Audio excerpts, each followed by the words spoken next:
So for our main program today, these two guys really don't need much of an introduction. Slade Gorton, a longtime U.S. Senator from the state of Washington, and huge supporter of Seattle Mariners baseball. Who's been to a ball game so far this season? Yeah? I don't even care if they win. I just go and I have food and hang out with my son, and it's just a beautiful time there. And there was a time when we almost lost the Mariners, so that's part of today's backstory. Art Thiel is with Sports Press Northwest. He's a longtime sports writer. He's written the book on the topic, Out of Left Field. So please give a warm welcome to Art Thiel and Slade Gorton.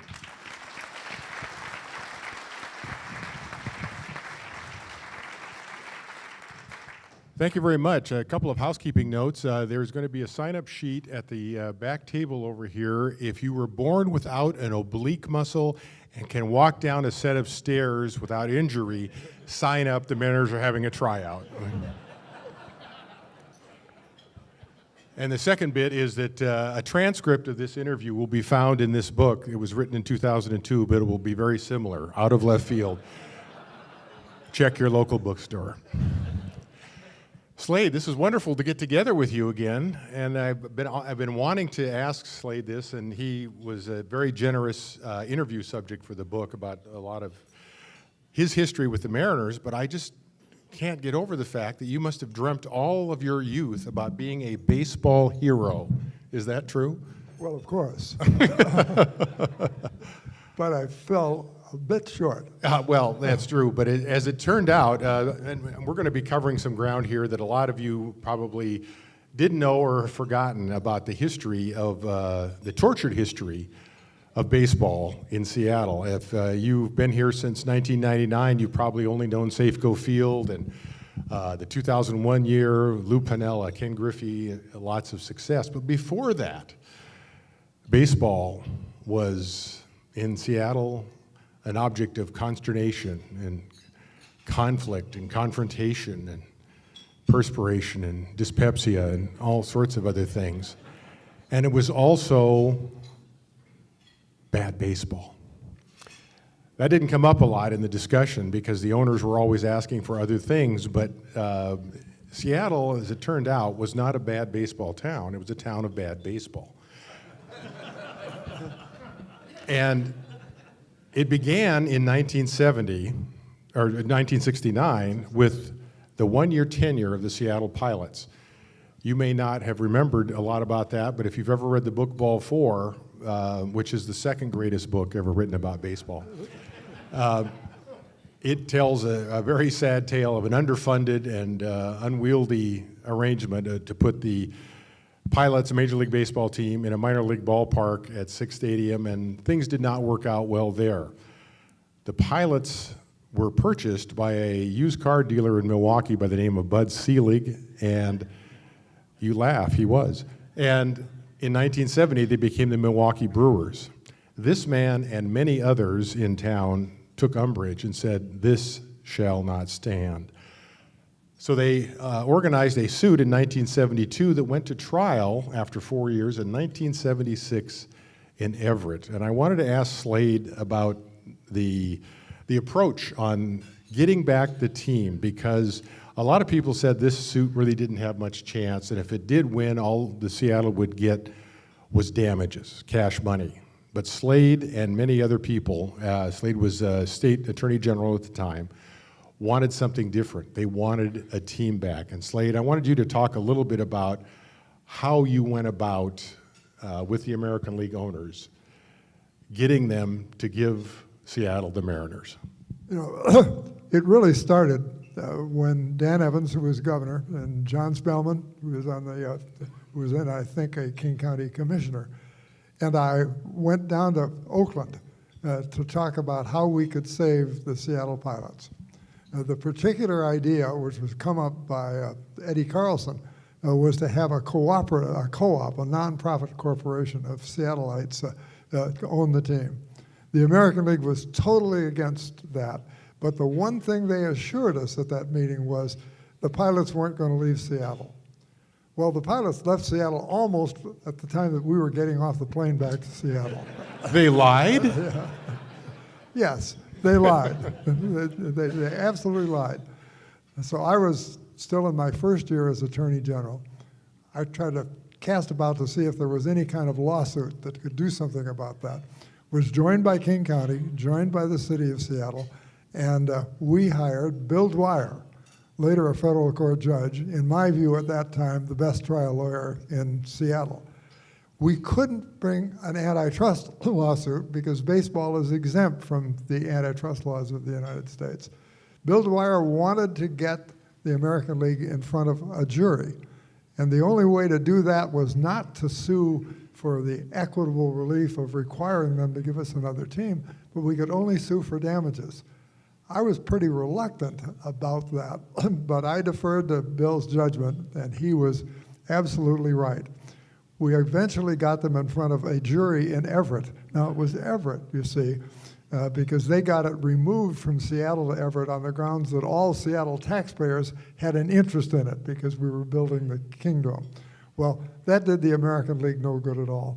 Bill Dwyer simply called their owners, beginning with Charles Finley, and Charles Finley not only made the strands of rope with a noose on the end of it, they put it around his neck and hung himself through his testimony and the testimony of other owners. Bill Dwyer and I had gone to a number of American League meetings to plead with them for a new team for Seattle. We were treated absolutely like dirt. I ended up with the conclusion that if an American League baseball owner moved into your neighborhood, he'd lower property values. But just as the trial was about to finish, it was pretty clear that that jury in Everett was every bit as good as a jury would have been in King County. It was going to vote capital punishment. And in order to preclude that, the American League decided in 48 hours to settle with us by giving us a team, and incidentally creating the Toronto Blue Jays at the same time, because they had to go up two at a time. So the city of Seattle has the distinction, I believe, of being the only city in America or Canada ever to get a major league team in any sport by a lawsuit.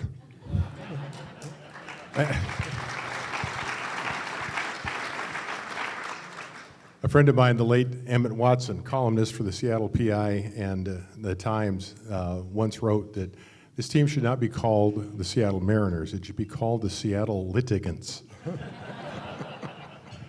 And it was a bit of a struggle for that team because this was a team born of litigation, not necessarily of passion. It was also a team that decided to pass on the most glorious summers of any city in the country and play indoor baseball because the Kingdome was a necessity and a functional necessity because it housed at one point 4 teams, the original Sounders, the Sonics, Seahawks, and the Mariners. But it was indoors in the greatest part of summer. Seattle had a very difficult time sustaining attendance because, again, it was a town of bad baseball. A succession of owners did not have much luck because the upshot was that Seattle was the slowest team to a 500 season of any team in American Major League sports history. It took them 18 years from inception in 77 to getting a winning season in 1992. So it caused a lot of consternation regarding their future. It always seemed like the Mariners could be moved. That was always hanging over the team. There's something we Seattleites now don't remember at all, how different a city and a community this was then. When the Pilots were created and when the Mariners were created, there were no immensely wealthy people in Seattle who could own a Major League Baseball team just simply as a toy. And so the Pilots' majority ownership was outside the city. The Mariners' first 3 owners before Nintendo were all non-Seattleites at all and had no particular loyalty to the community. And also, the 4 of them shared one fact. Their eyes were bigger than their stomach. They had enough money to buy the team, but they didn't have enough money to make a real team out of it. Yeah, I believe Charlie Finley had the phrase for that, all hat and no cattle. That was a a line I always felt fit George Argyros. He should have been a Texan. Big hat, no cattle. Yeah. And so in the fall of 1991, the owner at the time, Jeff Smulyan, had made a not-so-secret deal to try to move the Mariners to Tampa. And as this grew in awareness, trouble was afoot. Seattle had to find a local ownership, someone willing to buy a team that had never had a winning season in 18 years, despite all the best and worst efforts of the succession of owners. So that's where the story turns to the second opportunity for Slade to step in and make a difference in Major League Baseball. He put out a call, basically, to international ownership. It turned out to be rather controversial, but it was also a masterstroke in terms of getting this past the ownership, Major League Baseball ownerships, who were very resistant to Japanese ownership. So Slade, take us to December of '91 when you sought ownership that was beyond the city but had a reason to want to keep the Mariners A little bit back from that, Art. Jeff Smulyan, the last pre-Nintendo owner, outsmarted himself. He made a sweetheart deal to pay less to play in the Kingdom. It's just almost next to nothing. A free lease, almost. In return for which, he agreed to offer the team for sale to a local owner, someone who would keep it here, for a price to be set by an appraiser, not by a negotiation, by an appraiser, for 90 days after he gave notice that he was, in effect, going to move it to Tampa. Basically, he knew what I spoke about earlier. He didn't think there was anybody here or anybody around here who could do that. And so we had that 90-day interval to look for someone to keep it here. And I called blindly, my secretary called blindly to Nintendo, because I'd always thought the Japanese, with their great baseball teams and their great fandom for baseball, were a good prospect. I should add in here that Nintendo of America had established itself in the middle '80s on the east side. Actually, it was in the Green River Valley in Kent. They had a warehouse down there where they came up with this goofy game that no one understood right away called Super Mario. Yeah. So they were doing pretty well. It worked out. So my secretary called out and tried to make an appointment with me to meet the executives of Nintendo of America. And they were asked what the subject was. The subject was baseball. The response was, well, we don't have any interest in baseball, but if the senator wants to come out here and talk to Mr. Arakawa and Howard Lincoln, he's perfectly free to do so. My memory was I spent about 2.5 hours out there that day. For people who didn't have any interest in baseball, they asked an awful lot of questions about the subject. I went away, I had a trip overseas, got back very shortly before Christmas. And on December 23rd, the eve of Christmas Eve, Minoru Arakawa, the CEO of Nintendo of America and the son-in-law of the Nintendo owner in Japan, called me and said, Mr. Senator, says, my father-in-law says that the United States and the state of Washington have been very good to Nintendo. We feel we owe something to the community, and so if you need $100 million to buy a baseball team, you've got $100 million.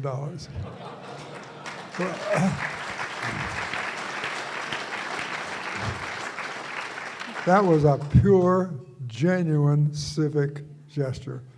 Yamauchi never saw the Mariners play once. Never came here. It was a genuine gesture that was magnificent. But Art, you were entirely right. American League owners said, "Well, I don't know the Japs owning our team. We're not going to consider this at all," until we put on a nationwide squeeze play, basically, on them to shame them. It was one of the most dramatic moments, I think, in sports history here when the Mariners on January 23rd, 1992, called a press conference here in downtown Seattle to outflank Major League Baseball, MLB had decided they did not want Japanese ownership because they didn't want foreign nationals owning a part of the American pastime.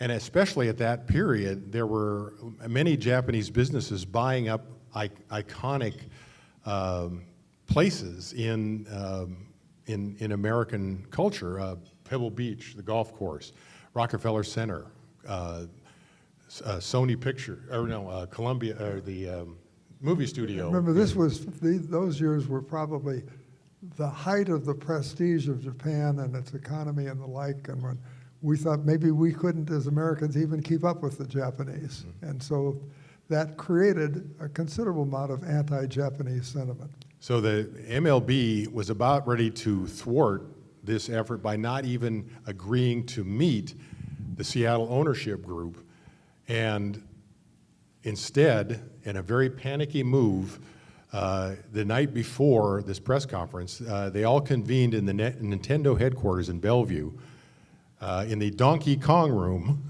and I'm not making it up. And Slade was on conference call with the group about what do we do, and the decision was to go public to try to outflank MLB's denial. And in the coming weeks and months, the public campaign of shaming the MLB owners worked to the point where they had to understand that Washington State actually had a trade surplus with Japan at the time, had many businesses who were owned by Japanese corporations, and there was not a big to-do about that in this state. And so this pressure, including, this was front page news in the New York Times, it was the top of the news at CBS Evening News, and it actually got all the way to the White House when you consulted with a friend of yours who was also happened to be a baseball owner at the time of the Texas Rangers. What did George Bush have to say about this? George Bush agreed to vote in our favor. And his influence was significant, and in June of 1992, the Mariners purchase was approved. There were some changes made because control rested here in Seattle, not in Japan. Hiroshi Yamauchi was the 49% owner, and he joined a group of executives from Microsoft, Nintendo, and Macau Cellular to form the Baseball Club of Seattle, which was approved. I think that's a very important part of it. Remember, the agreement, the call I got was just before Christmas. The final approval was 6 months later. It took all of that period of time. And this man who was had volunteered to take all of it if that was necessary, was told basically he could have only one member of the board of directors, and that there had to be an individual from Seattle as CEO of the Mariners Corporation who had plenary authority over the team, who could do whatever he wished with it. But yet his commitment to this community as a contribution remained firm. And it was approved in '92, and the Mariners then had a period of unprecedented success. Not only was there local grounded ownership here, they hired Lou Piniella, Junior Griffey was already a star, and a number of other players came to great prominence. But remember, they were playing in the Kingdome. Yes. And the Kingdome was a terrible venue for baseball. It had a roof problem, as some of you may remember. It came down. Roofs are never supposed to come down. The pilots and the Mariners team were created at a time when the thought was that you could have a stadium that would hold both football and baseball. That turned out to be a very, very bad decision. It didn't work for either sport in any place. So we had the new owners, and we had owners who had enough money to make a team out of it, but they were still in the Kingdome. So a campaign began in 1995 by the ownership group to fund a new stadium.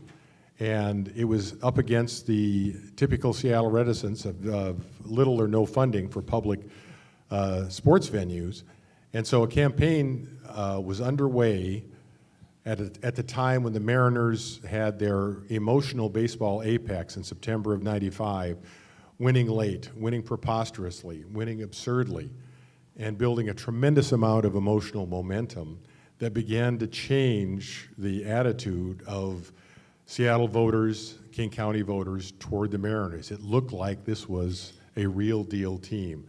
And that momentum gave the Mariners their first playoff appearance in 1995, and as I'm sure all of you who were here at the time, the most dramatic divisional series ever played, when the Mariners came from 0-2 down against the New York Yankees, the villainous New York Yankees, the George Steinbrenner New York Yankees, the New York Yankees who went up 2-0 in that series.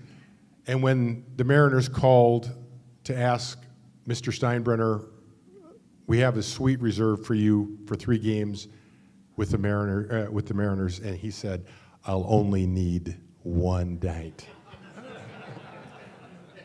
Big mistake. Got through the clubhouse. The Mariners won Game 3, Game 4, and in Game 5 in 11 innings.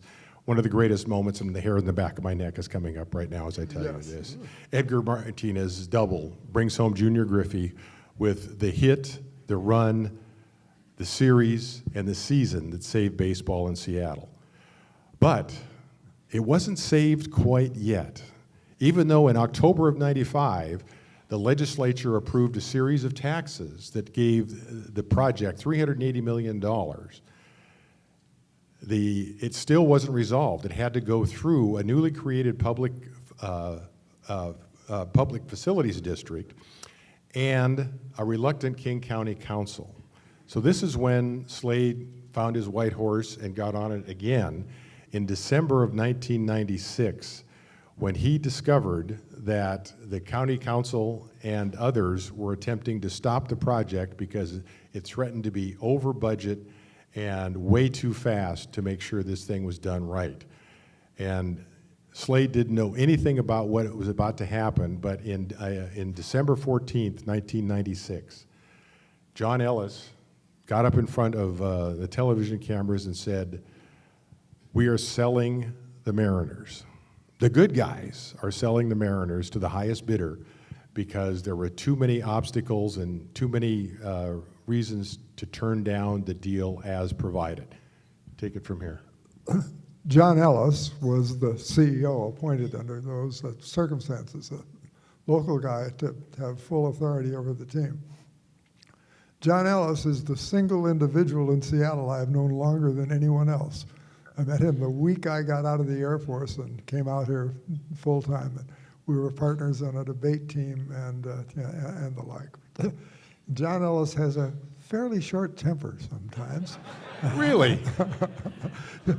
You were the butt of it. Yeah, I'd written a couple of things that he didn't care about. And I had my family that week in Hawaii for a vacation and flew home on Saturday. Got off the plane at 9 or 10 o'clock at night to be met by a bevy of television cameras. And the question was, John Ellis says the team is out of here. What's your comment on that, Senator Gorton? Huh? I knew nothing about the dispute between the county and the Public Facilities Commission and the Mariners, but John had felt that he'd taken the last order or attempted order from a local political animal, and he wasn't going to do it again. And he effectively announced he was never going to talk to another politician for the rest of his life. And at that point, he also said to me, Art, not if, but when the Mariners leave town, it's going to be your fault.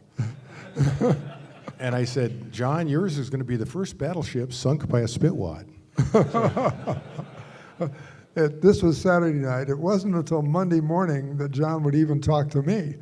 But finally he did. And we agreed, I believe, on a Thursday. We met at a lawyer's office all day long for the Mariners to set up the set of circumstances under which they would reverse that decision and stay in Seattle. Not as a negotiating point, but simply for me to take to the King County Council and the Public Facilities District and say, if you want the Mariners to stay, here's what has to take place.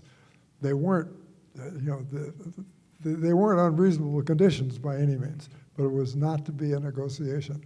So on Friday, 6 days after this original decision by John Ellis, I went to the King County Council, most of whose members felt they were going to be recalled if they drove Major League Baseball out of Seattle. And they and the Public Facilities District agreed to the conditions, and that led to today's Mariners and to today's Safeco. That's when the stadium was approved. It had to go through a Supreme Court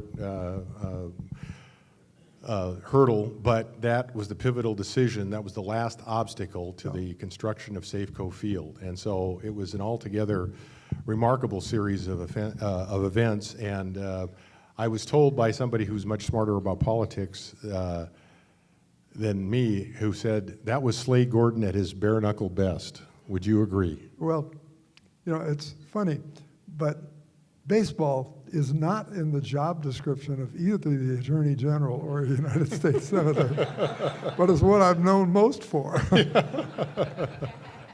Yeah, and so those are the three episodes that involved the collision of politics and baseball. It's rarely pretty. It was 3 times effective, and it's also a history that is absolutely astonishing given how many cliffhangers there were in the Mariners' time. But I think the events subsequent have proven, especially with the 2001 season, the virtues and value of Safeco Field, not only as a baseball park, but as a venue for lots of other events and activities, that the public commitment for that project, although it's still controversial and still lingers in the political discourse in Seattle over funding the basketball arena and the hockey arena, but it proved that public funding can work, even if there are going to be some hurt feelings and I think a few epaulets were torn off from the uniforms of the King County Council people. They have not forgotten that, but by the same token, this commitment I think paid off well. But you haven't mentioned, Art, the lost decade of the Mariners for the last 10 years in their performance. It's always wait for next year. Well, Art, maybe this is next year. Yeah, Slade is dizzy with excitement over 3-1. So.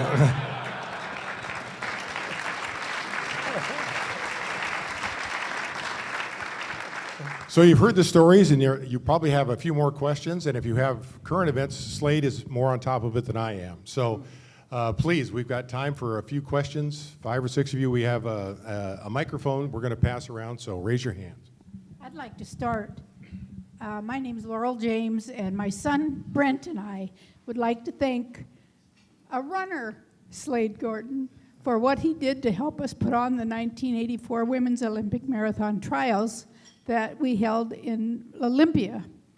And in '82, Brent and I are in Philadelphia, and who walks in but our runner, Slade Gorton, who helped us win the bid so that we had the trials, and it was great. So thanks again, Slade.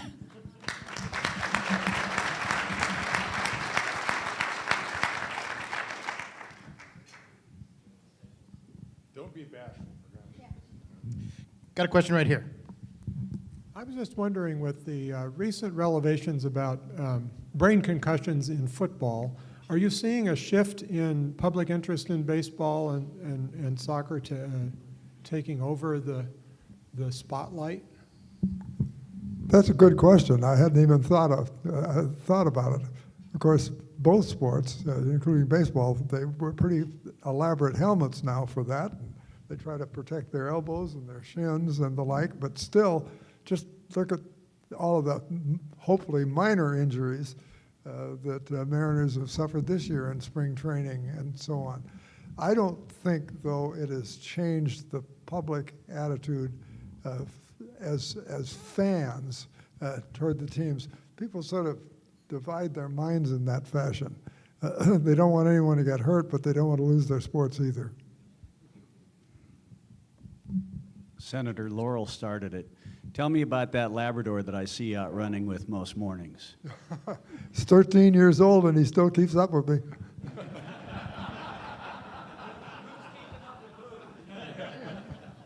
Got a question right here. Thank you. Senator, I'm a huge baseball fan, and I knew long before today you are the man who saved the baseball in Seattle, so thank you very much. My question has to do with another stadium that we've been talking about here locally. Almost every poll, and I'm talking about the potential of a Seattle Center Stadium versus a Soto Stadium, almost every poll that I've seen and people I talk to in the community, it's almost universal that people believe the stadium should be down where the other two stadiums. Yet our city leadership is putting a stadium in the Seattle Center area where there's terrible traffic. Can you comment on that? Yeah, I think they made the right decision. And the Mariners and the Seahawks both did not want another team down in Soto, nor did the Port of Seattle. That's an industrial area. It's crowded, and personally, if it had just been up to me, and somebody had been there with $1 billion for it, I would have put the stadium in Bellevue.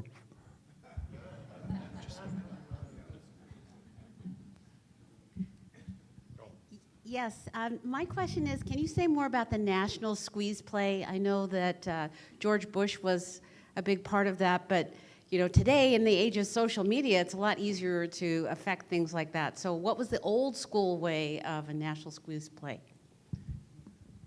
It was getting the subject matter discussed on television and in news columns. We had a wonderful column by George Will on that subject for one, and doing that as much as we could all around the country. But Art was right. It was the American League owners really wanted to turn down the idea, but more than that, they didn't want to be embarrassed. And when we were able to embarrass them through some national media as well as local media, they found a way to approve of it and not be embarrassed.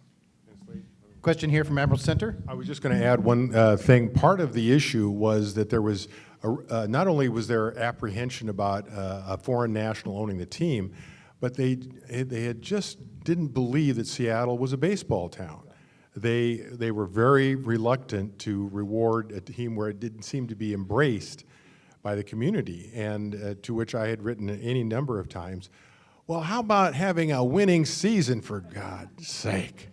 And so that was a part of the dialogue the whole time. And once the Mariners started getting successful with Griffey et al., people came out in droves, and the much beleaguered Kingdome became such a hothouse, such an intense experience that when George Steinbrenner had to walk across the field after Game 5 of that 1995 playoffs, he said, and it was overheard by Kingdome employees, "This damn building beat us."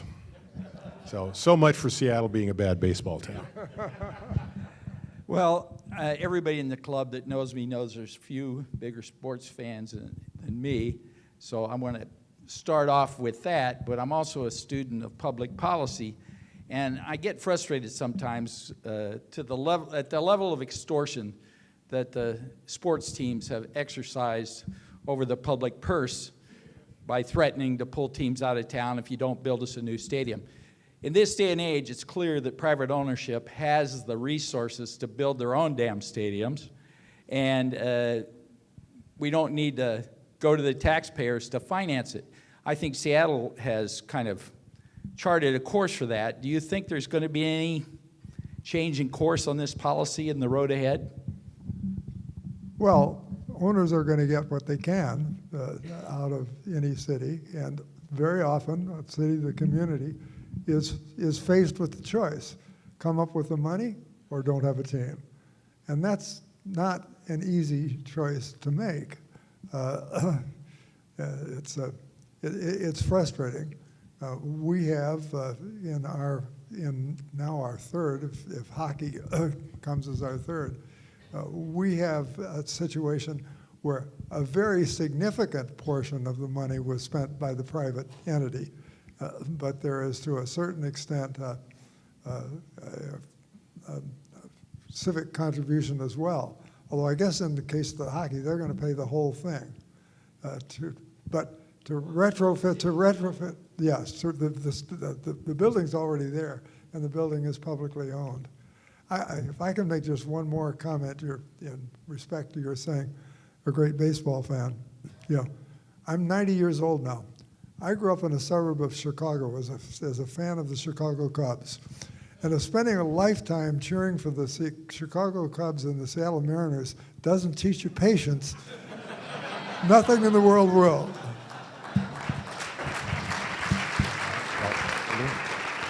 Oh, got a question here. Yeah, just a quick question. Speaking of if and when, Edgar, when do you think and if he will make the Hall of Fame? Next year. But we keep hearing next year, Slade, with the Mariners and Edgar. Is it going to happen? Here's a chance for you to write in for the 4th time and save Edgar and get him a seat in the Hall of Fame. We have time for one more? Well, we're going to wrap it up. You told me about your youth misspent as a hockey fan. Yes. Are you going to be row 1, seat 1 in 2020 when Key Arena opens? Well, I hope so. Slade Gorton, ladies and gentlemen. Thank you.